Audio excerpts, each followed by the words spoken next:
Salut les Blooders.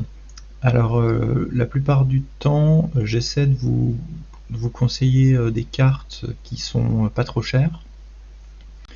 Donc là, une fois n'est pas coutume, je vais faire, je vais vous parler de cartes qui sont assez chères.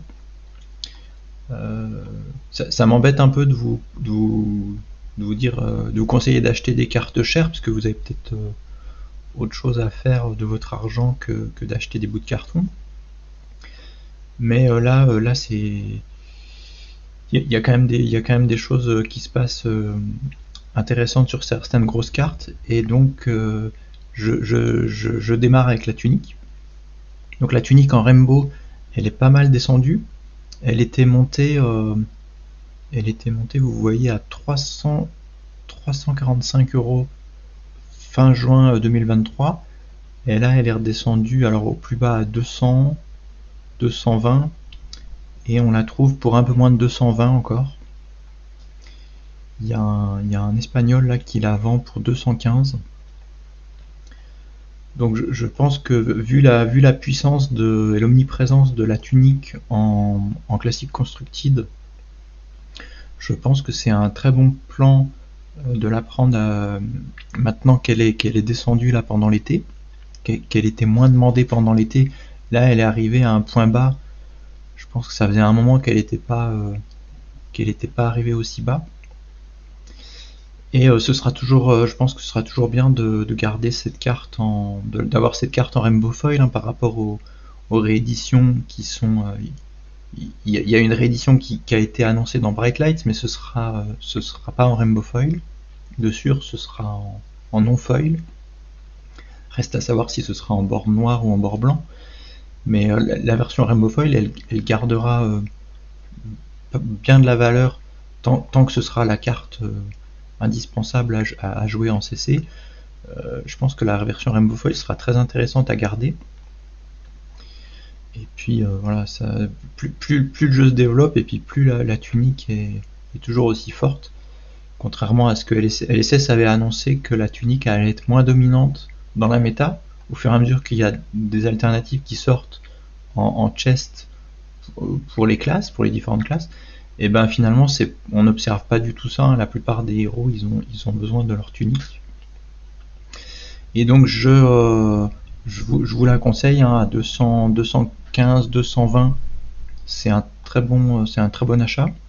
Moi j'avais pas de tunique Rainbow puisque je m'étais ouvert une tunique Crucible First. Donc même si c'est une First Edition, bah, elle est pas Rainbow. Et du coup je me suis quand même pris la tunique à 220 euros sur Card Market. Je pense qu'il me faut cette carte. Je pense que ça fera partie des meilleures cartes du jeu à garder à long terme. Du coup j'ai craqué pour une deuxième tunique en Rainbow.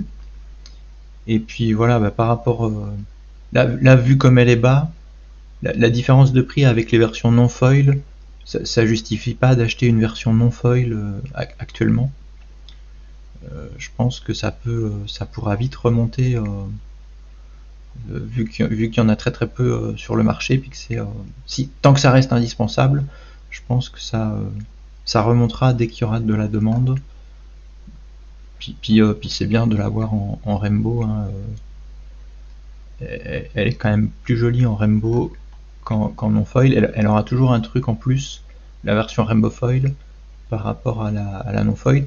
Et si LSS ne réédite jamais la tunique en Rainbow Foil, ce sera très bien de garder cette carte à long terme. Alors ensuite, je voulais vous parler de Valiant Dynamo Cold Foil. Donc ça aussi, hein, c'est une grosse carte, hein, premier prix 140 euros, c'est pas rien. J'ai pas l'habitude de vous conseiller ce genre de carte, mais je trouve que les légendaires de Monarch, elles sont Monarch First, ben elles sont peu nombreuses déjà. Monarch First, ça reste un set assez limité en termes d'accessibilité. Et puis Valiant Dynamo, alors il y avait eu un petit Elle était un peu montée 175 là jusqu'à 175 pendant l'été. Là, en début septembre, elle est bien descendue. Elle est redescendue à 140 euros. Ça faisait longtemps qu'elle n'avait pas été à cette cote-là. Je trouve qu'à 140 euros, c'est une bonne affaire parce que la carte est magnifique. La carte est rare, comme toutes les légendaires Cold Foil de Monarch First. Et la carte, alors elle a encore tout son potentiel intact en termes de jouabilité en CC, parce elle est pas beaucoup, elle est beaucoup jouée dans Kassai. Forcément, hein, c'est un staple de Kassai en Blitz, mais en CC, elle est pas du tout jouée pour le moment. Du coup, elle a pas explosé comme Carrion-Husk ou les Footsteps de Prism.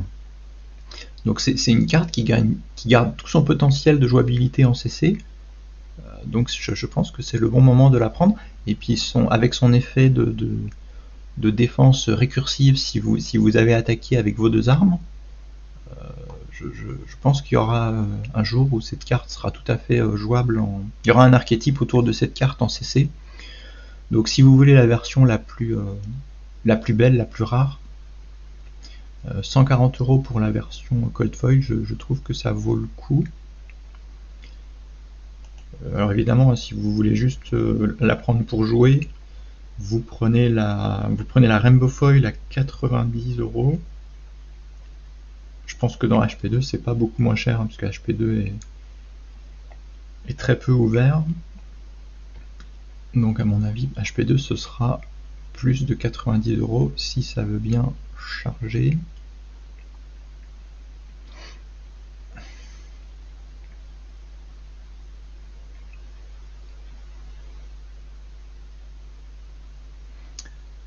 Ah non, c'est à partir de 75 euros HP2, donc ça me fait voilà, le site me fait mentir.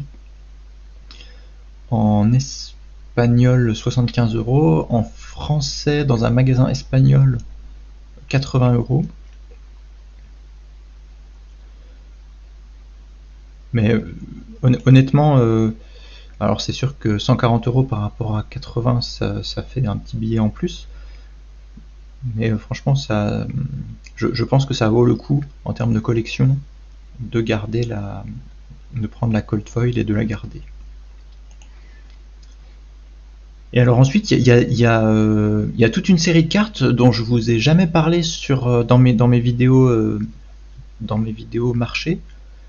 Et je suis, enfin c'est étonnant parce que ce sont des super cartes justement en termes de collection. Ce sont des cartes très jouables, très collectionnables, et puis là qui sont à des prix très faibles. Donc en fait, ce sont toutes les Majestiques, les équipements Majestiques en Rainbow Foil dans Crucible of War Unlim. Alors c'est des cartes moins grosses que la tunique ou les dynamos en termes de coût, parce qu'en ce moment elles sont vraiment pas chères. Mais en termes de collection, je pense que à long terme, ce sera très intéressant d'avoir ces cartes en Rainbow Foil, parce qu'on sait que Crucible Unlim a été tiré à peu d'exemplaires. Je crois que c'est 125 000 displays pour le monde entier. Et ces cartes sont pas évidentes à ouvrir hein, dans Crucible Unlim. Je saurais pas, on n'a pas le taux de drop officiel, donc je saurais pas trop dire. Il y en avait peut-être une ou deux par case de ces équipements Majestic Rainbow Foil. Ouais, je pense que si vous en aviez deux dans votre case, c'était une bonne case. Et bizarrement, c'est des cartes qui passent complètement sous les radars de pas mal de monde. Si vous prenez par exemple Craterfist c'est un staple dans les decks gardiens, de pouvoir défendre à 2 et à 1 avec vos gants dans les decks gardiens, tout le monde veut ça.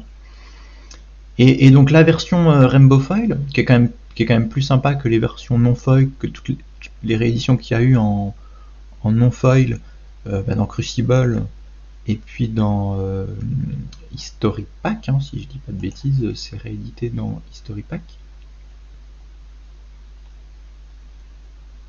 Ouais, c'est ça. History Pack, donc là c'est vraiment pas cher. Mais la version non foil, la version foil, pardon, Rainbow Foil, elle est intéressante à choper pour pimper et puis pour la collection. Et là, par exemple, le Crater Fist, vous le touchez à 20 €, alors que si vous prenez la version Cold Foil de Crucible First, là on était à plus de 400 €. Donc je trouve que ça fait une sacrée différence de prix entre la version Cold Foil et la version Rainbow Foil. Je pense qu'avec le temps, la version Rainbow Foil, l'écart sera moins important entre les Rainbow Foil et les Cold Foil. Je pense que les Cold Foil vont se maintenir puisqu'elles sont déjà bien assez chères. Les Cold Foil ne vont pas exploser à nouveau en termes de cote. Par contre, les Rainbow Foil, elles ont un gros potentiel. 20 €. Ouais, alors 20 € en Irlande. Sinon, ça monte direct à 27 €. 27, 28 €, puis après 30. Mais même à 30 €, je pense que cette carte, ça vaut le coup. Vous voyez qu'il n'y en a que 42 sur le marché, hein. C'était très difficile de choper ça. Et n'hésitez pas, si vous voulez pimper vos decks et puis garder de bons équipements dans votre collection, ce sont de très bons choix. Alors je vais vous les passer en revue les 8, hein, pour vous donner mon avis sur les 8. Donc les perches grapplers, il y en a plus que 25, premier prix à 22,50 €. C'est vraiment pas cher. Le problème des perches, moi je me les suis pas pris, les perches en version Rainbow Foil. Je préfère une version non foil parce qu'en fait la carte est... Vous allez vite voir si... Ouais, la carte est beaucoup trop sombre en fait. C'est Crucible Unlim, ça a été imprimé au Japon et ça a été imprimé avec des couleurs vraiment très sombres. Et là, même si c'est Rainbow Foil, je trouve qu'on voit pas, ça met pas du tout en valeur la carte. Donc moi j'ai fait l'impasse sur celle-là. Elle est pas chère, c'est une belle carte de collection, mais le foil le rend pas du tout. Donc celle-là, c'est pas celle que je vous conseille en premier lieu. Alors Courage, c'est un peu l'exception parce que c'est celle qui est le mieux cotée. Là, elle était pendant un moment, elle était à 50, donc là, elle est redescendue à 40. Donc vous en avez à dispo à 40 € aux Pays-Bas et en Allemagne. Sinon après c'est 45. Mais franchement, Courage Rainbow, super carte. C'est peut-être la meilleure de ces cartes, hein, le Courage en Rainbow, enfin puis une des plus belles. Donc c'est pour ça que c'est un peu plus coté que les autres. Mais à 40 balles, c'est une super affaire. Voilà. Le Metacarpus, il est très joué dans les decks Wizard. Du coup, il est pareil, il est un peu plus coté que les autres. Premier prix 27, 28 €. Il n'y en a pas beaucoup, hein, il n'y en a que 36. Et puis en Rainbow Foil, il passe très très bien. Courage Metacarpus en Rainbow Foil, ça rend très bien. Les brises, alors là les brises ça fait partie des cartes qui sont moins cotées. Peut-être que les ninjas qui jouent cette carte, ils sont un peu moins méta en ce moment. Mais faut se méfier des ninjas, hein, ils reviendront dans la méta. Et là il y en a pas mal à 20 €. 20 € pour cette carte, hein, il n'y en a plus que 40. C'est plutôt un bon plan. Et la version Rainbow Foil rend pas mal. Alors Skullhorn, il n'y en a plus que 37 et celle-là cote moins que les autres. Là, alors en Union Européenne, premier prix 12,50 €, c'est vraiment pas cher. 12,50 € aux Pays-Bas, hein, alors là vous êtes sur des prix, vous avez même pas besoin de payer un envoi suivi. Donc c'est cadeau. Après on passe à 15 €, mais à ces prix, c'est un bon plan. Alors je sais pas pourquoi elle est moins cotée. Oui, Brut est moins joué, Brut est moins populaire en ce moment, mais Brut reviendra forcément un jour dans la méta. Et cette carte sera toujours dans le side des Bruts. grâce à son Arcane Barrier 2. Hein. Le fait d'avoir un équipement Arcane Barrier 2, ça vous donne ça vous libère un slot pour votre Arcane Barrier, c'est vraiment très bien. Donc cette carte, je vous la recommande parce qu'elle sera toujours dans les sides des decks bruts, en plus d'avoir un effet qui peut être intéressant, hein, de draw discard dans les archétypes bruts, ça peut être tout à fait fort aussi comme effet. Alors peut-être la carte est un peu sombre aussi en Rainbow. Je sais pas si je vais pouvoir vous la montrer. Ouais, la carte est un poil sombre en Rainbow, mais ça reste quand même une carte sympa. Peut-être. Ouais, non, c'est pas. C'est le perche est sombre et puis était plus coté. Donc c'est pas le fait qu'elle soit sombre qui fait baisser sa cote, c'est plus le fait que Brut soit pas méta en ce moment, je pense. Alors Skeletta c'est un peu particulier parce que c'est pas légal. C'est pas légal en CC et oui c'est ça, c'est pas légal en CC et c'est légal en Blitz, mais Sonata n'est pas légal en Blitz. Il y a un truc comme ça entre Sonata et Skeletta. En tout cas, Skeletta, vu que c'est pas jouable en CC, ben la cote elle a bien baissé. Donc si vous voulez la jouer, si vous vous intéressez au format Living Legend où toutes les cartes seront jouables, Skeletta peut être une bonne option. Mais sinon, c'est pas celle que je vous recommande en premier lieu, puisque elle a plus de jouabilité en CC. Puis je pense que LSS, ils ont fait une croix sur Skeletta en CC. Vu les dernières cartes qui sont sorties pour Runeblade, je crois que Skeletta ne sera jamais débanni en CC. Donc pour la jouabilité, cette carte est pas terrible à prendre en termes de jouabilité. Et puis en plus elle est sombre aussi, donc en Rainbow Foil, dans Cru ça rend pas forcément très bien. Et puis la dernière c'est le Viseur Tronic, donc pareil en Rainbow. Donc là il n'y en a plus que 20. Alors peut-être que cette carte commence à être un peu hypée par Brightlight. C'est même étonnant, je trouve que la cote n'est pas montée plus à cause de Brightlight. Donc n'hésitez pas à la prendre hein, si vous voulez jouer mécano. Vous en avez encore à moins de 25 €, donc sans le suivi en frais de port, ça vous limite les frais de port. Vous achetez ça auprès d'un magasin sûr, vous n'avez pas forcément besoin de suivi, hein, ça arrive dans tous les cas. Et du coup vous touchez ça pour pas cher du tout. Et alors la carte, celle-là je la trouve vraiment magnifique. Elle est un poil sombre, mais alors les teintes un peu bleu, violette là, de violacé derrière là dans l'arrière-plan. Je peux pas vous la montrer là parce qu'il n'y a pas de, personne l'a mis en photo. Mais celle-là, je trouve que c'est une des plus belles cartes de Crucible en Rainbow. Et c'est comme Skullhorn, hein, même argument que Skullhorn.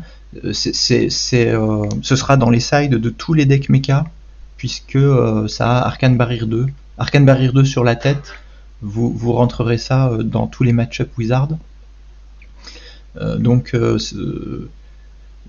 voilà, si vous voulez pimper votre futur deck mécanologue avec les nouveaux héros de Brightlight, et ben c'est un super plan de prendre cette carte aujourd'hui avant qu'elle s'envole et avant surtout qu'il n'y en ait plus du tout sur le marché, parce que 20 articles disponibles, c'est vraiment rien du tout. Donc voilà pour mes petits conseils de la semaine. J'espère que ça vous a plu.